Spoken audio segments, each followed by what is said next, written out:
बात करने के लिए लॉगिन करें www.astrotak.com। देखिए, शरीर पर जो निशान होंगे उनका प्रभाव जरूर होगा, डेफिनेटली होगा। या आप ये समझिए कि जिस तरह के कुंडली में ग्रह होंगे वैसे शरीर पे निशान होंगे। जैसे अगर लग्न में मंगल या केतु बैठे हों, थोड़ा भी मेलेफिक इफेक्ट हो तो चेहरे पर कटे फटे का निशान होता है। अब हम ये समझते हैं कि शरीर के अन्य स्थानों पर चेहरे के अलावा अगर तिल है तो इसका मतलब क्या है। हाथ के अगर बीचों बीच में तिल हो आपके और किसी पर्वत पर ना हो, देखिए जैसे ये हाथ है ना, ये किनारे का जो एरिया है ये पर्वतों का एरिया, यहां पे नहीं। अगर ये बीचों बीच में होगा, बिल्कुल सेंटर में होगा, तो ये आपको प्रॉस्पेरिटी देगा, तो ये आपको संपन्नता जरूर देगा। लेकिन अगर ये पर्वतों पर हो, यानी माउंट्स पर हो या अंगुलियों पर अगर तिल हो, तो ये मुश्किलों का, दुर्भाग्य का कारण बनेगा। अगर पैरों के तलवे में तिल हो तो ऐसा व्यक्ति अपने घर से दूर जाता है और जैसे ही अपने घर से दूर जाकर के करियर बनाने की कोशिश करता है, ऐसे व्यक्ति को बड़ी सफलता मिलती है घर से दूर जाने पर।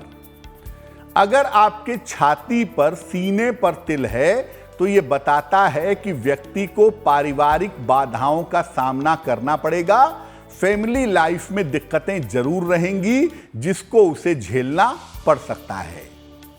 अगर आपके पेट पर तिल हो तो आप धनवान तो जरूर होंगे। पेट पर तिल होने का मतलब कि आप धनवान होंगे, लेकिन आपकी सेहत बहुत अच्छी नहीं रहेगी। अब एक बात और समझिए कि दो तरह के तिल होते हैं। एक होते हैं काले रंग के तिल और एक होते हैं लाल रंग के तिल। लाल रंग के तिल का कुछ और मतलब होता है, कुछ अलग इफेक्ट होता है। इस तरह का आपका समय चल रहा होता है, उस समय की सूचना देने के लिए तिल आ जाता है।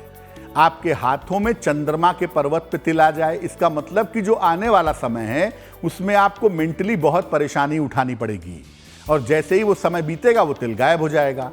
कुछ तिल ऐसे होते हैं जो परमानेंट होते हैं, जो आपके नेचर के बारे में, आपके जीवन के बारे में बताते हैं। लेकिन बहुत सारे तिल ऐसे भी होते हैं जो लाल हों या काले हों, वो समय बदलने के हिसाब से आते जाते रहते हैं, ऐसा भी देखा गया है।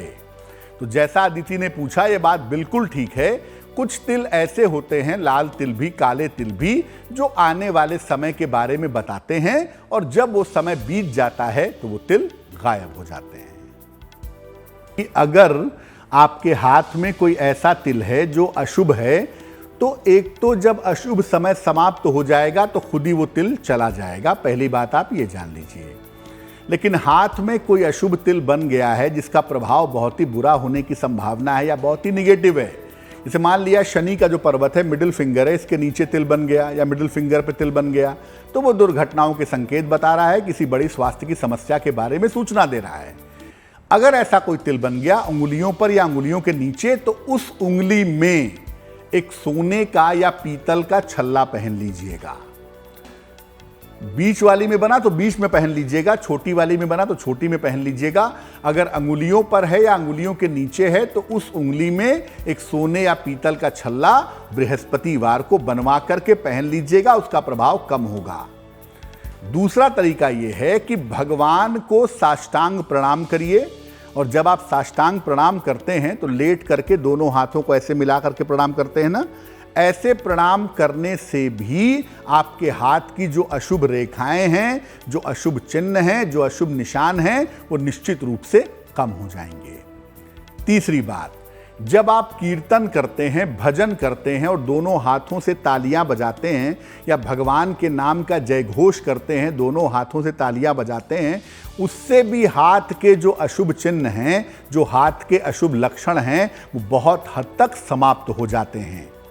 तो ये तीन काम कर सकते हैं, भगवान को साष्टांग प्रणाम करके, भजन कीर्तन के समय दोनों हाथों से तालियां बजा करके, और तीसरा, जिस उंगली में ये निशान है, जिस उंगली में ये चिन्ह है, जिसके आसपास है, उस उंगली में सोने या पीतल का छल्ला पहन करके आप इस तिल के दुष्प्रभाव को निश्चित रूप से समाप्त कर सकते हैं, निश्चित रूप से हटा सकते हैं।